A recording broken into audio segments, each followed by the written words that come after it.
Feng Shui is a practice with a long history in China.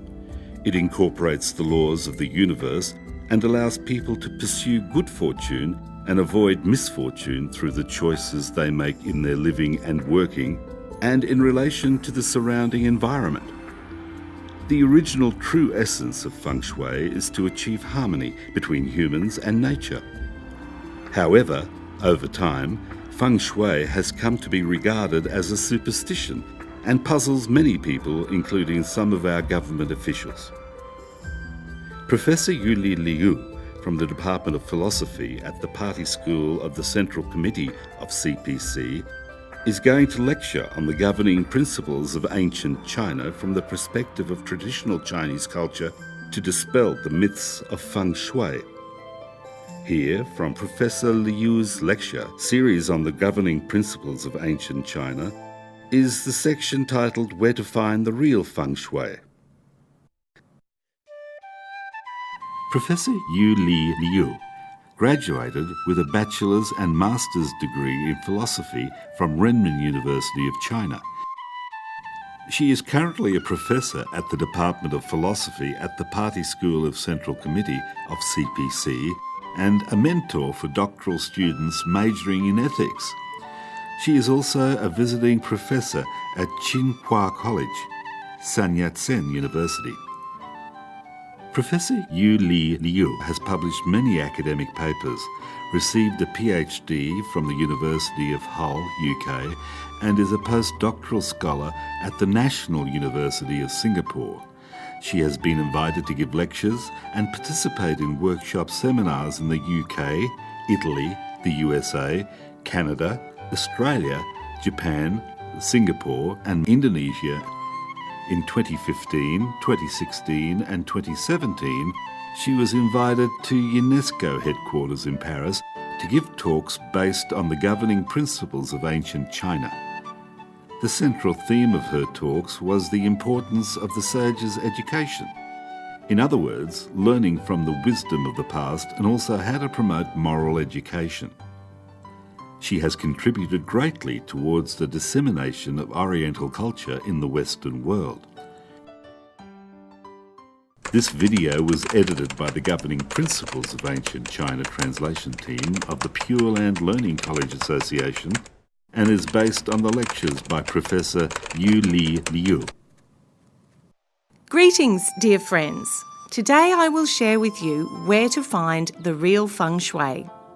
Of the many people interested in traditional Chinese culture, some of them like to seek advice on Feng Shui. For example, when moving to new offices, they seek advice on which direction the seats should face, or if certain objects should be placed in areas that may improve their luck. Although we may not entirely disagree, real Feng Shui is not about this. What is real Feng Shui about? Where can we find real Feng Shui and attain good luck? We can be inspired by a story in the Book of School Sayings of Confucius, compiled in the Governing Principles of Ancient China. It documents a question the king of Lu asked Confucius. The king asked, "Should I believe it is unlucky to have an eastern extension of the residence?" In other words, the king of Lu was concerned that the eastern-facing extension could lead to bad feng shui and bring him misfortune. How to answer the king? Confucius responded, "I have heard of 5 things that may bring misfortune. An eastern-facing extension is not one of them." What are the 5 things? Confucius continued, "Harming others to benefit oneself will bring misfortune to oneself. One who harms others for self-benefit will have created bitterness and hatred toward himself. As time passes, the victim will seize the opportunity to take revenge. So how can we say harming others benefits oneself? Harming others will never benefit oneself. Helping others is the best way to help oneself, because when we are always helping people, we will build better relationships. Furthermore, others would come to lend a helping hand when we are in trouble. Overall, while harming others will never benefit oneself, helping people always will. Second is abandoning the elderly for the young will bring misfortune upon a family. We should be able to understand this in today's society. People abandon the elderly and do not care for their parents. They focus all their attention on their children. What is the result? Their children will become spoiled, self-centred little princesses and princes. This has now become a very serious problem. For example, suppose parents did 10 things for their child, but one of those 10 things did not satisfy the child. The child would become very angry. How do we explain this? It's because we no longer study the classics that have been passed down from the ancient sages. Neither do we practice these teachings in the education of our children. The sages of the past used a tree as an analogy to describe the relationship of a family. The fruits of the tree are the children. The trunk represents the parents, and the roots are the grandparents. Using this analogy, if we hope to have abundant, healthy fruits, which part of the tree should receive the water and fertiliser? We should water and fertilise the roots of the tree, so they will prosper and grow. The tree will then bear abundant fruits. However, most parents nowadays focus all their attention on their children. It's as if they were giving the nutrients to the fruits instead of the roots. Unable to absorb the nutrients, the fruits would rot. And since the roots could not get enough nutrients, the whole tree would become sick. We can thus see how abandoning the elderly for the young will bring misfortune upon a family. When parents spoil their children and turn them into little princesses or princes, they will be no one to carry on family traditions. Their family will be ruined, and this will be tragic for the family.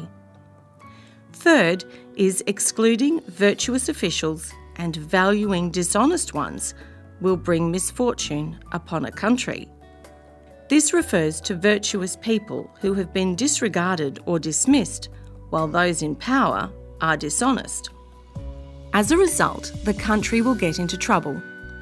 In the governing principles of ancient China, Mencius said, "A benevolent person ought to be entrusted to a position of leadership." Why? Because placing a dishonest person in a position of authority would be equivalent to spreading his evil deeds, which would have a negative impact on society and affect the majority of people. Therefore, this would be unfortunate for the country. Fourth is when elderly do not teach and the young do not learn, the society will experience misfortune. Those who are elderly do not wish to pass on their experiences to the young. Why? Because young people are arrogant and look down on the elderly. They feel that the experiences of the elderly are outdated. Also, young people lack the humility to consult the elderly. This is very unfortunate for society. Are the values of our ancestors outdated and useless? Our misunderstandings of traditional culture continue to deepen. We continue to disregard the teachings of the ancient sages while we unforgivingly criticise them. What are the results? Undutiful children harm, even kill, their parents. Siblings fight with one another and take each other to court merely for the sake of trivial assets. No one will compromise. Husbands and wives do not love each other and no longer care for one another. There is no gratitude or morality within their relationship. We also see that there is no trust among friends, while people continue to deceive one another. There is no honesty and trustworthiness. These conditions are the results of neglecting traditional, moral and ethical education. Therefore, when the elderly do not teach and the young do not learn, the society will experience misfortune.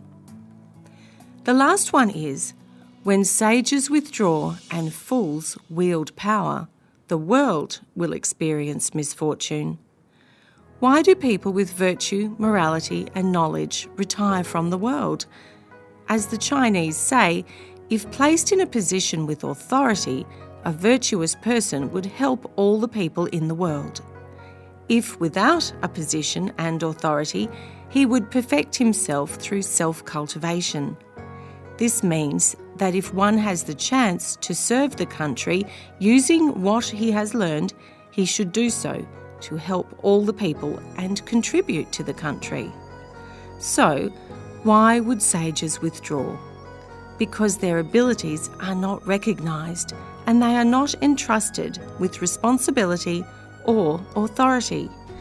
Therefore, given no other alternative, they would retreat and try to improve themselves instead of working alongside those corrupting the world. Many people today work for immediate benefits and fight for personal gains. As those who are virtuous would not join these people, the virtuous people would be discriminated against and bullied. They would not be given opportunities and may be picked on for no reason. So what should they do in such a situation? The only option would be to take a step back. In this way, they may still be able to help other people. Therefore, the reason why sages chose to retreat was because their virtue was not recognised and respected. They were unable to use their abilities, so they would rather withdraw, and people without virtue, knowledge and wisdom would assume leadership positions. Such an outcome is the world will experience misfortune. After discussing the 5 reasons for misfortune, Confucius said that an eastern-facing extension is not one of them. Based on this story, we conclude the real Feng Shui affecting one's luck lies in one's own heart. In Liao Fan's 4 lessons, it is said, all the fields of merit are within one's own heart. If one seeks from the true mind within, one can be in touch with all that one wishes for. So where does one's luck or merit come from? It is irrespective of whether you have good or bad Feng Shui. Luck and merit come from one's heart. Likewise, Feng Shui can only be changed by one's heart. Ancient sages also said, a fortunate person lives in a fortunate place. A fortunate place will house a fortunate person. A fortunate person always lives in a place with good Feng Shui, even if the place of residence was not a good place to begin with. After a virtuous person has stayed there for a period of time, the Feng Shui of that location will change and become better. A place of great Feng Shui can only be found in the residence of a person of merit and virtue. Previously, Professor Liu quoted a conversation between Confucius and King of Lu from the governing principles of ancient China in relation to Feng Shui. Confucius has warned us of the 5 inauspicious things that bring misfortune. Professor Liu further told us that in the heart of each person there is a field of merit. This is where the real Feng Shui can be found. Whether Feng Shui is good or bad depends on our heart. Ancient Chinese told us the fields of merit need to be cultivated by hearts. Only a virtuous person is able to cultivate the fields of merit well. How can we cultivate fields of merit well and make them good places with great Feng Shui? Let us continue with lectures on the governing principles of ancient China, where to find the real Feng Shui. Cultivating well our fields of merit is the way to make the best Feng Shui and obtain good fortune. The ancient Chinese emphasised that all the fields of merit are within one's own heart. How should we cultivate our fields well to make the best Feng Shui our reward? Among the fields of merit, 3 are considered the most important. They are the field of gratitude, the field of respect, and the field of compassion. Therefore, when we want to see whether someone will have good feng shui and great future success, or if the person has virtue, we can examine that person from these three aspects. Let's talk about the first field of merit, gratitude. If one is grateful and knows to repay the kindness received from others, one is cultivating and amassing merit and will attain great feng shui. This person will undoubtedly have a bright future. This is one of the reasons why Chinese people emphasize filial piety towards their parents, which is cultivating the field of gratitude. Should we be grateful to our parents? Of course. In our lives, our parents are the people who have given us the most and best unconditional kindness. To cultivate one's attitude in filial piety is to enable one to be grateful and repay kindness to others. In the classics of filial piety, in the governing principles of ancient China, we read that those who don't love their parents yet love others are against virtue. Likewise, those who don't respect their parents yet respect others are against propriety. For example, if we are returning from a trip, we would usually bring souvenirs back home. Now, who would we think of when we are buying these gifts? Which gift would we put more thought into? Most likely our business partners, our superiors, and those who have an influence on our future development. We always would give special attention to gifts for them. How about our parents? Sometimes we don't even think about them. This is a self-benefit mindset and has nothing to do with gratitude. If someone can be of benefit to us, we may try our best to flatter him. When this person becomes harmful to us, then we may forget his kindness and do bad things to him. Were we so selfish and thankless when we were young? Let's look back at the time when we were in university. We were not polluted by society at that time. When we went home during the holidays, we'd buy gifts for our parents, our siblings, and even our high school teachers. This was normal behaviour. However, as we grew older, we had more selfish thoughts. When we continued to buy gifts, we only thought of our leaders and our business partners, while we neglected our parents. This is disregarding virtue and propriety. This shows that we do not possess the proper virtue and the proper principles when dealing with people and matters. We have developed a selfish mind. Consequently, no matter what we do, how well we might perform in our career, or even how much money we earn, if we do not show our love to our parents, then our days of good fortune are numbered, and we will be doomed to failure one day. Professor Liu quoted from the governing principles of ancient China and explained the 5 inauspicious things that bring misfortune. She further explained that there are fields of merit in our heart and we should learn how to cultivate them to make the best feng shui and bring good fortune to us. These fields consist of gratitude, respect, and mercy. To cultivate these fields of merit properly, one must first cultivate the field of gratitude and be grateful for its source of kindness. This can be shown by our filial piety towards our parents and our gratitude towards teachers, superiors, leaders, friends, and all those people who have shown us kindness. It can even be shown by our gratitude towards our country, life, nature, etc. If we are grateful, willing to help others at any time, and trying to repay the kindness of others, then we would certainly become a person of great virtue. Now that we understand gratitude in one of the fields of merit, let's continue on to 2 other fields of merit, respect and compassion. The second field of merit is respect. Everyone should show respect. A heart of respect can also determine whether people have potential in their career. In the Analects, a disciple of Confucius said, "When a virtuous person is respectful and courteous to all, he will have people all over the world as his brothers." Why? because a virtuous person is courteous, respects everyone, and is always willing to help those in need. Thus, wherever he goes, people will treat him as a brother.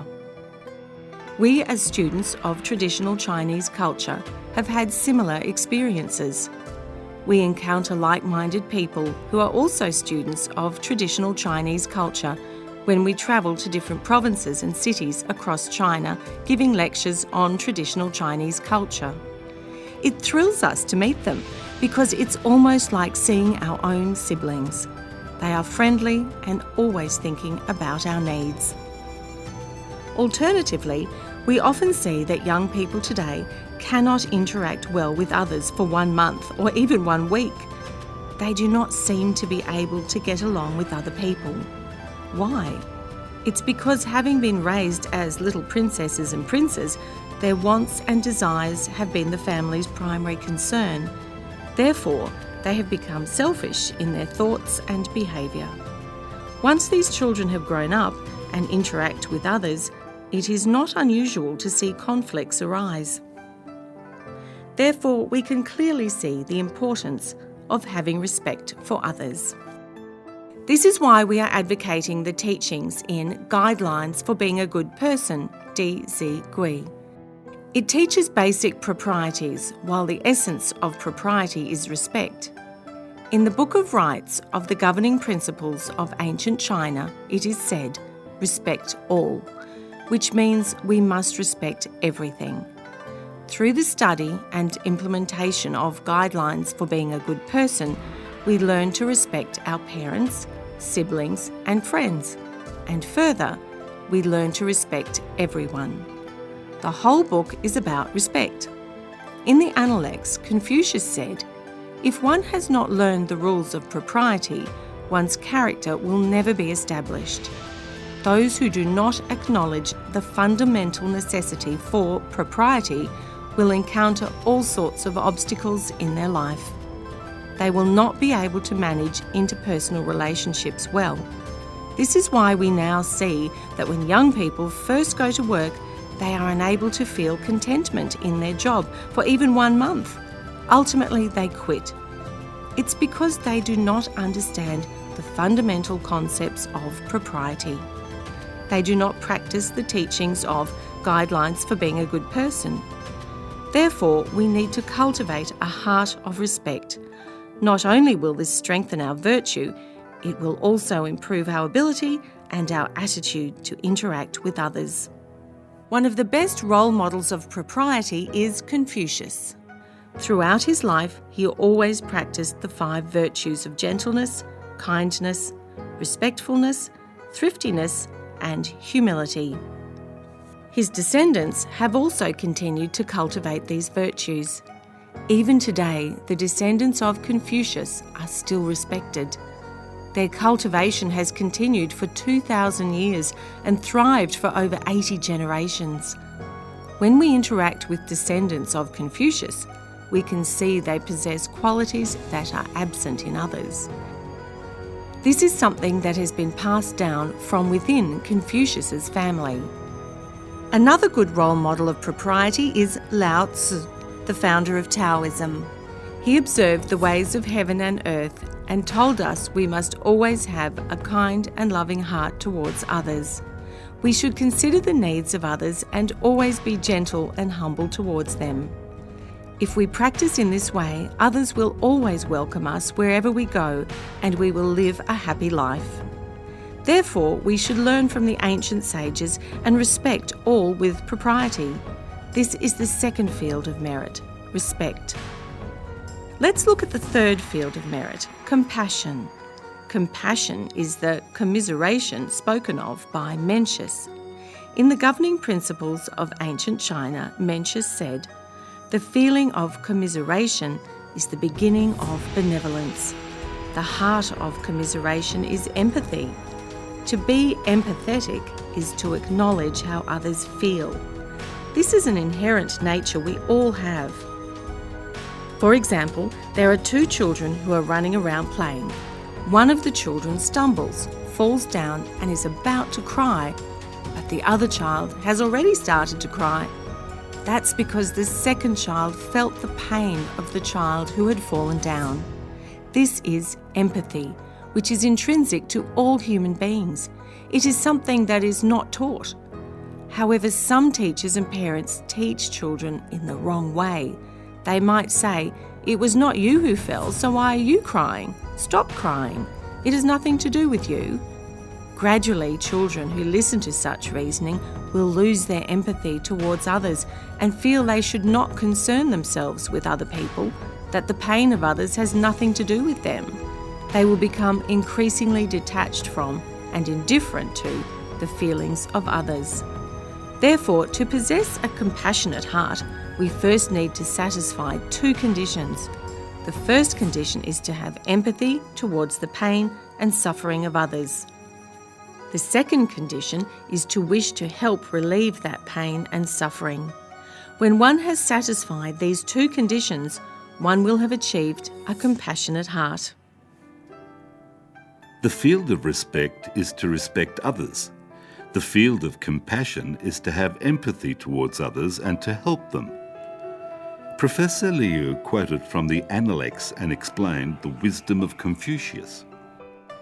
If we can respect everyone we interact with, then they will show us the same respect. People will have respect and courtesy for us as we were brothers from all over the world. If we can have empathy towards the weak or those who are in adversity and offer a helping hand, then we can say we have a compassionate, benevolent heart. If one can cultivate well these three fields of merit, one will make great Feng Shui and lead a happy life. Are there such people in this world? Professor Liu says yes, both in China and abroad, in the past and the present. Let us continue with lectures on the governing principles of ancient China, where to find the real Feng Shui. Ms. Teresa Xu was a national treasure in Singapore. Using her as an example, we can learn about compassion and how it can help us to lead a happy life. When Teresa Xu was a young child, she saw her mother do something that influenced the rest of her life in terms of how she interacted with people and other matters. One day, her mother had prepared a delicious meal, which the family was about to enjoy. Unexpectedly, there was a knock on the door. When her mother opened it, she saw a group of beggars standing there. They were pale, as if they had not eaten for several days. They had come to beg for some food. Without any hesitation, Teresa's mother immediately turned and brought out all the food for them to eat. Teresa was very curious, so standing behind her mother, she just watched them. She realised that there is great joy in helping others, especially after she saw the great joy on the faces of those beggars who had not eaten for days, as well as the satisfaction and happiness after they had finished eating. After that, she decided to dedicate her life to helping others and making them happy. Later, she went to Paraguay in South America to work as a volunteer in a very poor village.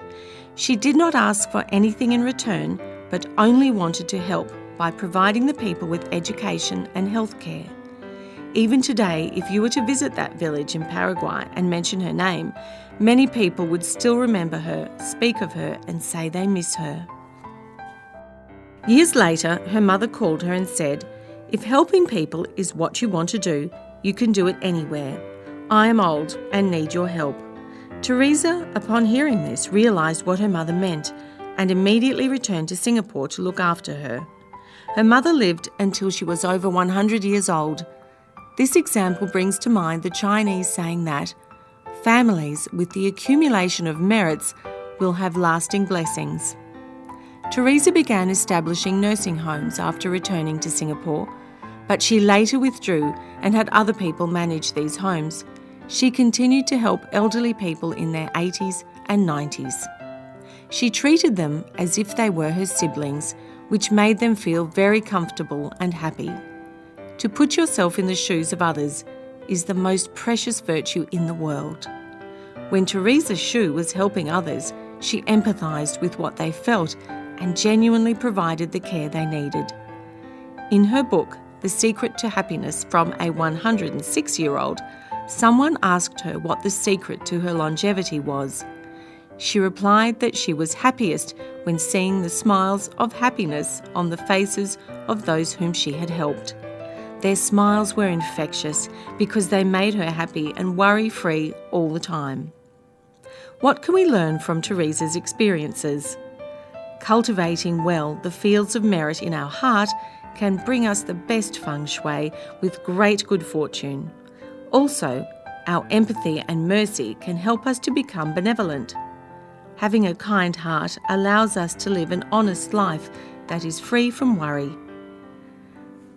Another Chinese saying is, a benevolent person will gain longevity. A kind-hearted person will be in a good frame of mind, which is good for their health. Professor Liu used the example of Singapore's own Mother Teresa, a woman who dedicated her entire life to charity, to show us that being a noble person is not something beyond the reach of anyone's capability. We just need to have a heart of compassion, vow to do good deeds through charity, and establish good relationships with others. Once we do this, we too can become a noble person. This will bring us calmness, fulfillment, happiness, and longevity. So naturally, the field of merit in our heart will become the best feng shui.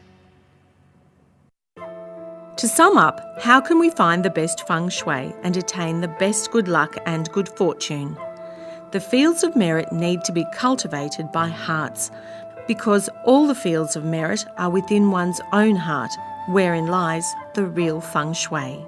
That is all for today. Thank you.